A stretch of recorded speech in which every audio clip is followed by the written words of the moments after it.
Саботно издание на регионалните вести на телевизија КИС.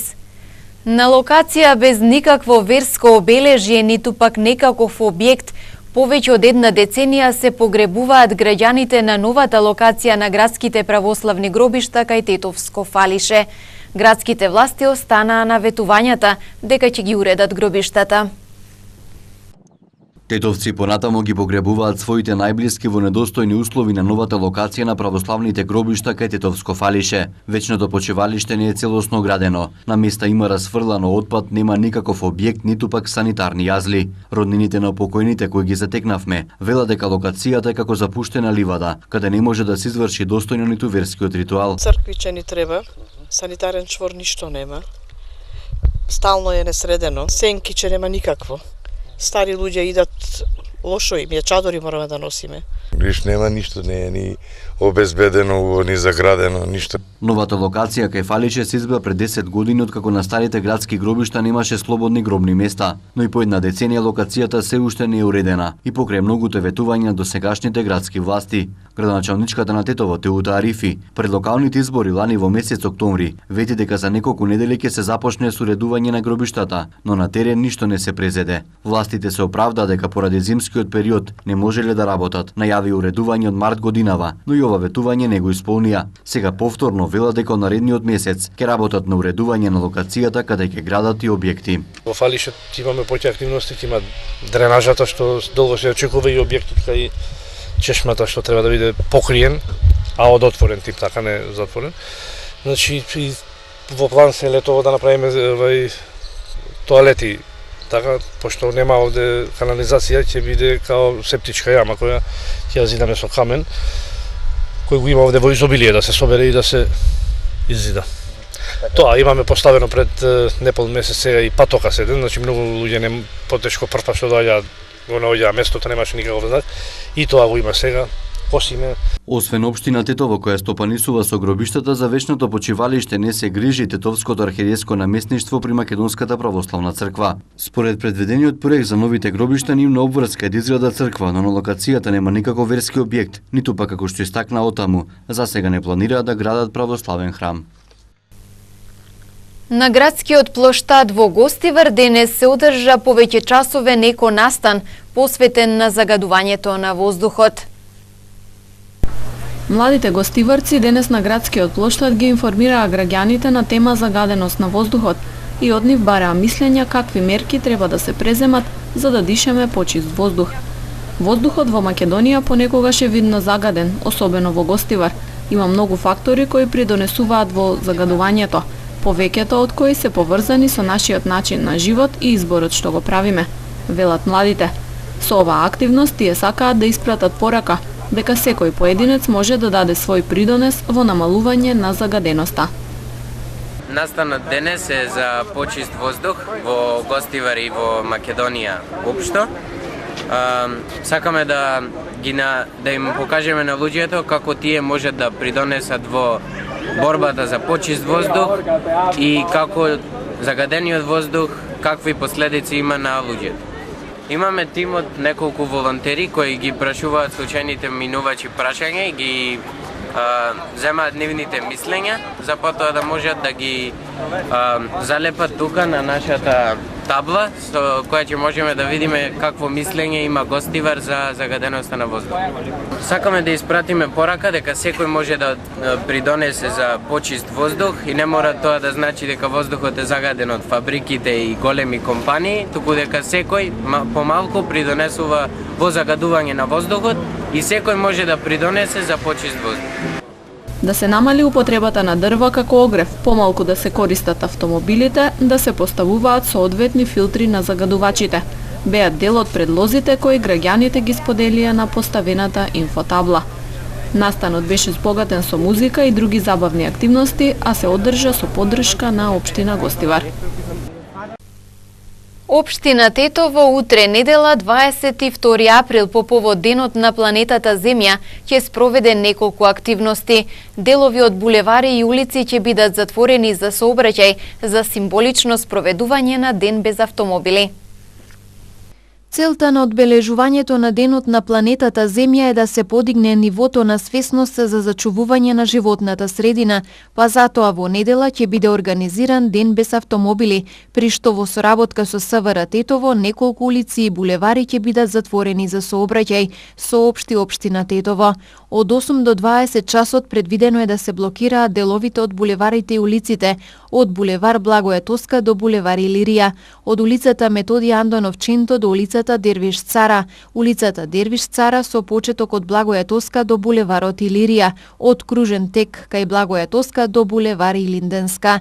Воедно пред платото на Центарот за култура Илјо Антевски смок во Тетово ќе биде организиран настан на кој се организирани неколку активности: аеробик на отворено, музика со локални диџеи, активности за деца, крос со велосипеди, саем за здрава храна, едукативен час за планирање и движење во природа. За прв пат светскиот ден на планетата Земја е одбележан на 22 април 1970 година во САД. Денес повеќе од милиарда луѓе во 192 земји учествуваат во активности кои се дел од глобалниот настан посветен на планетата Земја. Како да се формираат јавни-приватни партнерства се обучуваа представници на локалните рурални самоуправи, граѓански организации, здруженија, државниот и бизнис секторот. Методата на формирање на локални акцијски групи е практика во земјите од Европската Унија и е дел од интегративниот процес. Представници на општините од Полошкиот регион учествуваа на информативен настан на кој се запознаа со практиките во Европската Унија, што се однесуваат на формирањето на јавни-приватни партнерства во локалните самоуправи. Практиката во Европската Унија е да се формираат локални акцијски групи, скратено ЛАК, каде сите чинители придонесуваат во формирањето на партнерствата. Јас сум Светлана Петровска од Центарот за промоција на земјоделски практики и рурален развој. Денеска сме по основа на проектот Build LAC, односно градење на капацитетите за формирање на локални акцијски групи во институтите, во општините и институциите. Значи, тука сме собрани од Полошкиот плански регион, представници од сите 9 општини и од граѓанскиот сектор, а воедно имаме и гости од ЛАК УНА од Хрватска, господјата Клементина Карајановиќ со мене, и од АСАја, младинска земјоделска група од Шпанија, представници кои што ќе ни го пренесат своето искуство во формирањето на лаговите, функционирањето на лаговите, начинот на соработката на локалната самоуправа, институциите, граѓанскиот сектор и бизнес сектор. Значи, крајната цел на проектот е пред се пренесување на знаењето од членките од Европска Унија, односно од веќе формираните лагови кои подолго време формираат, работат во општина во Хрватска и во Шпанија. Меѓутоа, целта ни е да оформиме еден нов лак овде. Значи, веројатно ќе избереме во која општина, кој дел ќе биде опфатен, кои граѓански организации ќе бидат селектирани за да бидат вклучени во лагот и нормално да се дадат препораки кон Министерството за земјоделство, Министерството за локална самоуправа, на кој начин да се градат понатамошните политики во формирањето на лагови, повлекувањето на средства од лидер програмата и функционирањето на овој систем на јавно-приватно партнерство кај нас во нашата земја. За примерите од земјите во Европската Унија искуството го пренесе представничката на Хрватска. Mi smo ipak koji korak ispred i napravili smo puno grešaka i znamo. Ние сме некој чекор пред вас, сме направиле многу грешки, знаеме што не треба да се направи. Баш ми е мило што можеме на вас да ви помогнеме да не ги правите истите грешки. Имаме многу искуства поврзани со други фондови од Европската Унија, што да се прави, а што да не се прави. Имаме стручни лица кои имаат искуства во односите со министерствата и другите установи. Во рамки на проектот се предвидени обуки на граѓански организации за нивното значење во локалните акцијски групи, студиска посета во Европската Унија, како и воспоставување на локална акцијска група во Полошкиот плански регион. Полицијата со претреси во Тетово нашла дрога и оружје. Во акцијска контрола се приведени лица осомничени за криумчарење мигранти, а приведено е лице барано за издржување казна затвор. Во текот на вчерашниот ден од 15:30 до 17 часот по писмена наредба од судија на претходна постапка од страна на полициски службеници од полициската станица Тетово бил извршен претрес во дом и помошни простории на 43 годишен тетовец, при што биле пронајдени 127 куршуми патрони калибар 9 мм, 142 куршуми марка Каисер, една празна рамка, еден расклопен пиштол и делови од оружје. Во петокот во времето од 17:30 часот до 18:30 часот по писмена наредба на Основниот суд Тетово од страна на полициски службеници од полициската станица Тетово бил извршен претрес во домот и помошните простории кај 22 годишникот Тетово поради основано сомнение дека истиот сторил кривично дело, неовластено производство и пуштање во промет наркотични дроги, психотропни супстанции и прекурсори. Од извршениот претрес биле пронајдени повеќе предмети кои се одземени и дадени на вештачење. Лицето е лишено од слобода, се работи на целосно расчистување и документирање на случајот, пошто ќе биде поднесен соодветен поднесок, соопшти МВР. Полициски службеници на СВР Тетово ноческа од 23 часот па во наредните 2,5 часа извршиле акциска контрола на два угостителски објекти. Во објект во село Горно Седларце, собственост на 48 годишникот Тетово, затекнати биле 16 женски лица, од кои 13 државјанки на Албанија, една од Косово и две од Македонија. Двете македонски државјанки се приведени под сомнение за криумчарење мигранти, додека останатите 14 се предадени на одсекот за странци и реадмисија. Во друг објект во Жеровјане се најдени две македонски државјанки за кои е покрената постапка за нелегално работење. Рано утринава околу 1 часот приведен е 44 годишник од село Добридол Гостиварско, осуден на 3,5 годишна затворска казна за сторено кривично дело, неовластено производство и пуштање во промет на наркотични дроги, психотропни супстанции и прекурсори. По приведувањето реализирано со судска наредба, тој е предаден за издржување на казната во казнено-поправната установа Идризово во Скопје.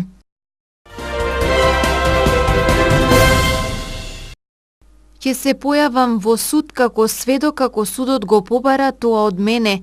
Тоа ми е граѓанска должност, изјави премиерот Зоран Заев по барањето на родителите на убиените момчиња од Смилковско езеро да ги достави сите бомби за Монструм. Ако побара судот да бидам сведок овде и да кажам се што знам, секако тоа ќе го направам, тоа ми е граѓанска должност.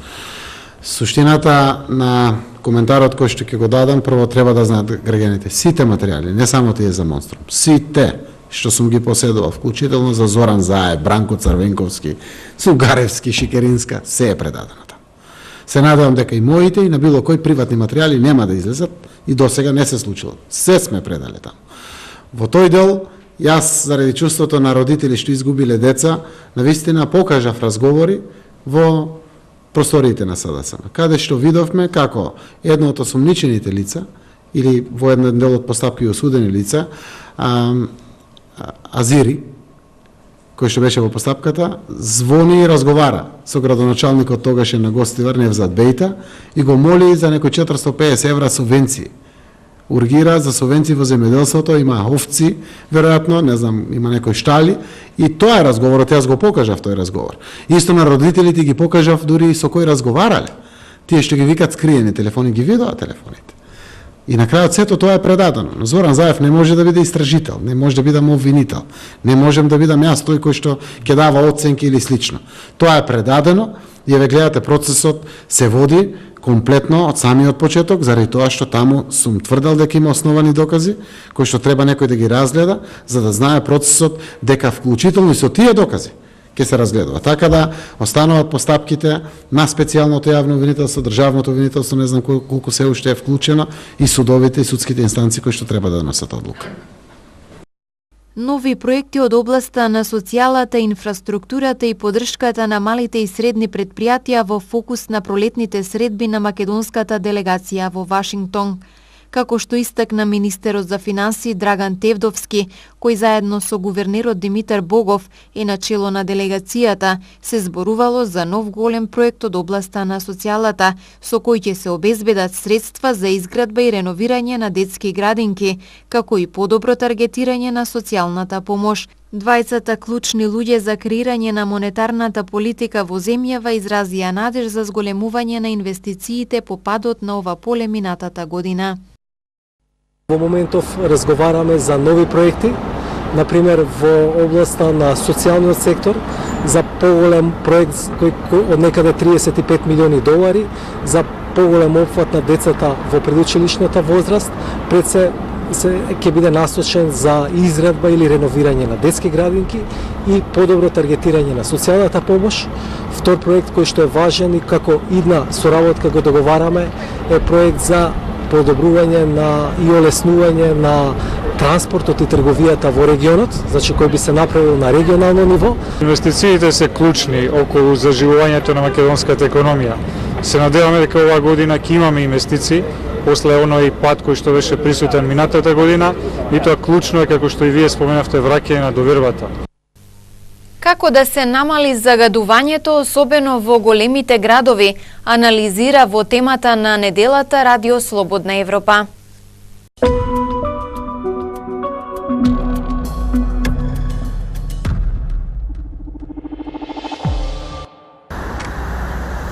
Како да се намали загадувањето, особено во големите градови? Еден од факторите е сообраќајот и јавниот превоз. Дали електричните возила се иднината?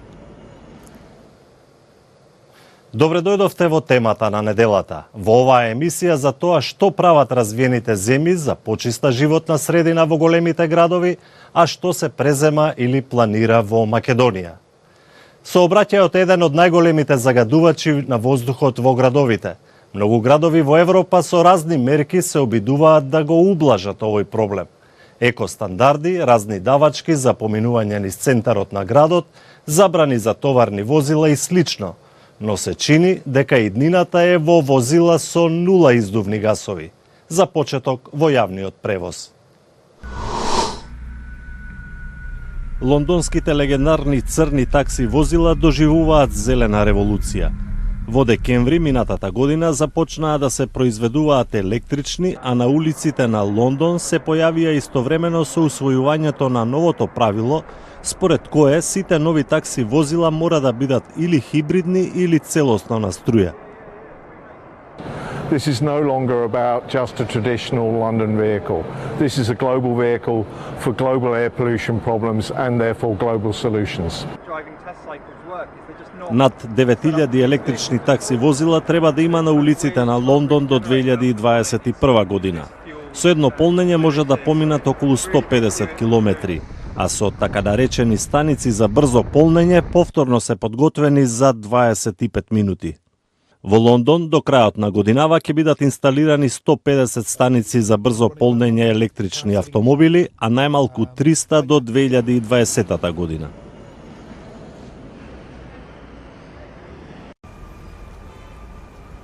Во Париз, Франција, деновиве беше промовирана првата меѓуградска линија со електричен автобус. 160 километри од Париз до Амиен, автобусот ќе ги минува за 2 часа. Très reposant. Très reposant. Là, comme vous voyez, le moteur est lancé. Aucune vibration sur le véhicule, aucune vibration nulle part et aucun bruit polluant, pollution auditive qui disparaît complètement. Со едно полнење може да помине 250 километри, а за 2 часа со брзи полначи е повторно подготвен. Најавени се и други меѓуградски линии во Франција и во Германија со електрични автобуси.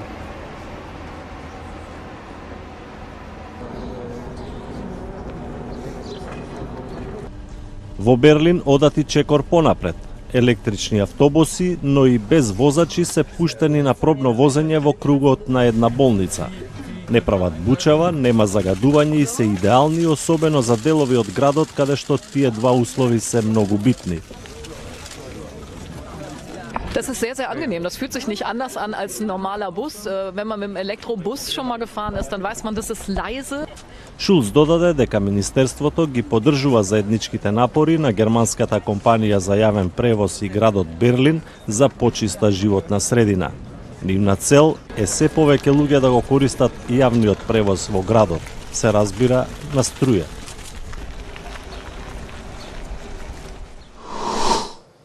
Во Македонија во јавниот превоз нема ниту метро, ниту трамвај, туку само автобуси.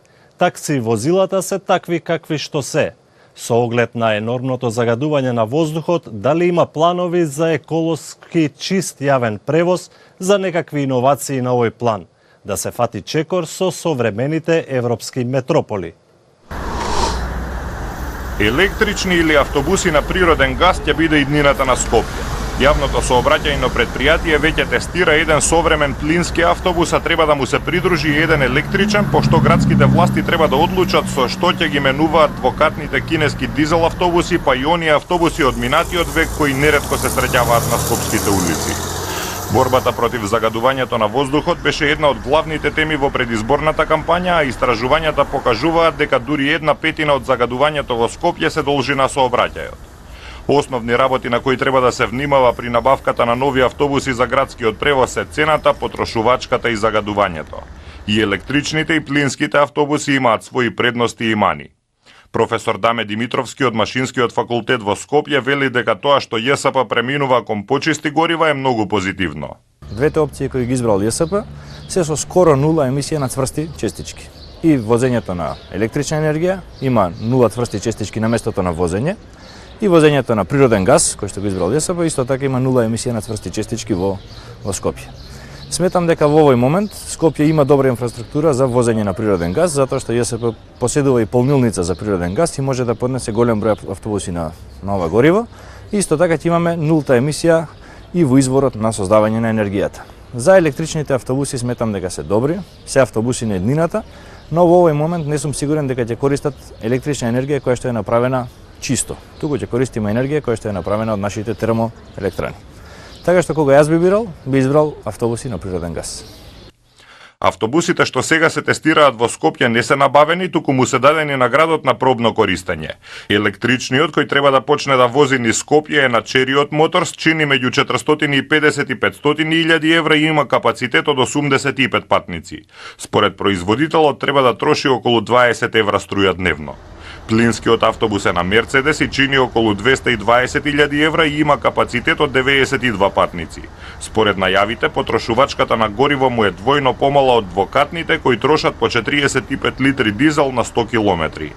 Градоначалникот Петре Шилегов по подпишувањето на договорот за пробно користење на Мерцедесот рече дека искуствата од еколошките автобуси ќе помогнат во планирањето на модернизацијата на јавниот превоз. Се уште не е одлучено какви автобуси ќе се набавуваат. Наша заложба е креирање на јавен транспорт кој е економски ефикасен и кој што не го загадува воздухот. Решавањето на деценискиот проблем со јавниот превоз во Скопје е дел од листата на приоритети на градот Скопје. Годинава предвидовме буџет за субвенции за набавка на екоавтобуси во висина од 100 милиони денари, за јавното сообраќајно предпријатие и за приватните превозници во висина од 20 милиони денари. Една од главните работи кои треба да ги постигне градот во борбата против загадувањето е со квалитетниот јавен превоз да ги врати патниците, затоа што статистиката покажува дека и покрај зголемувањето на бројот на жители, бројот на патници во градскиот превоз се намалува во изминатите 3 децении. Тоа беше се во оваа емисија, посветена на можностите за јавен превоз со нула загадување и бучава. Нашите содржини можете да ги следите и на социјалните мрежи, како и на YouTube. До гледање.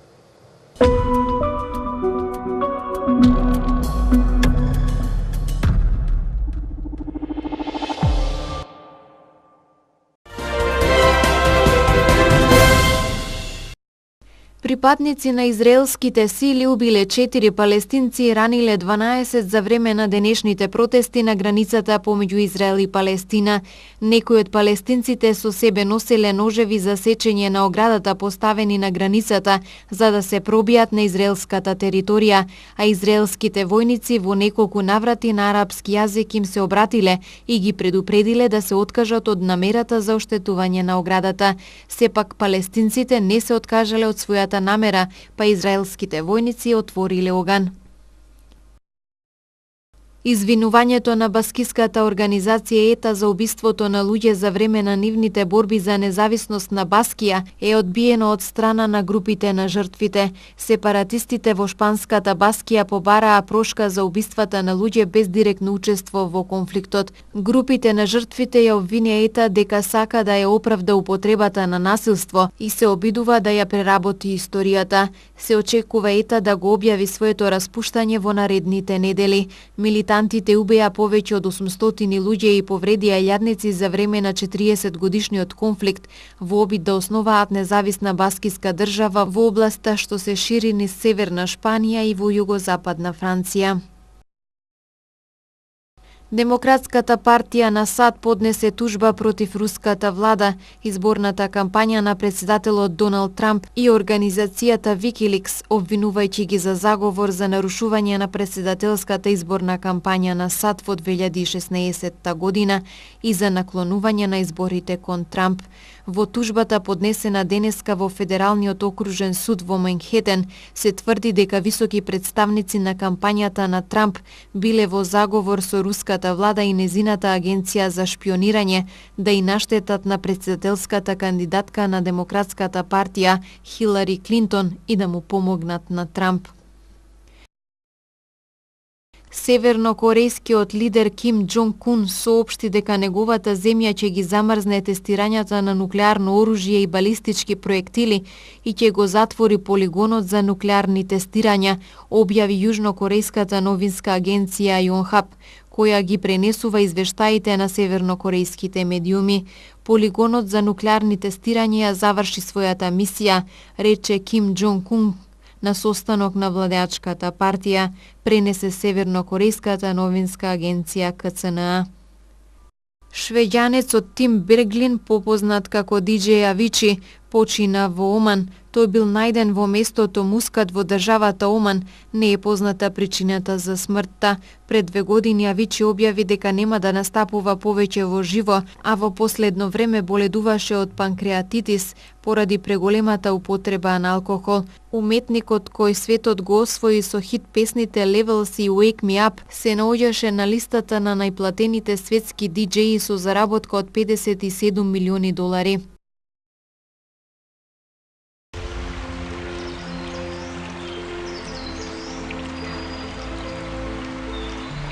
Денес имавме сончево време. Утринската температура се движеше од 5 до 9 степени, а дневната од 17 до 23 степени. УВ индексот изнесуваше 7.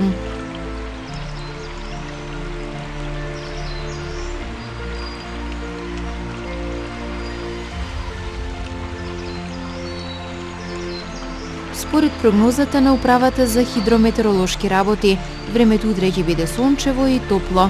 Утринската температура ќе се движи од 6 до 10 степени, а дневната од 19 до 25 степени. УВ индексот ќе изнесува 7.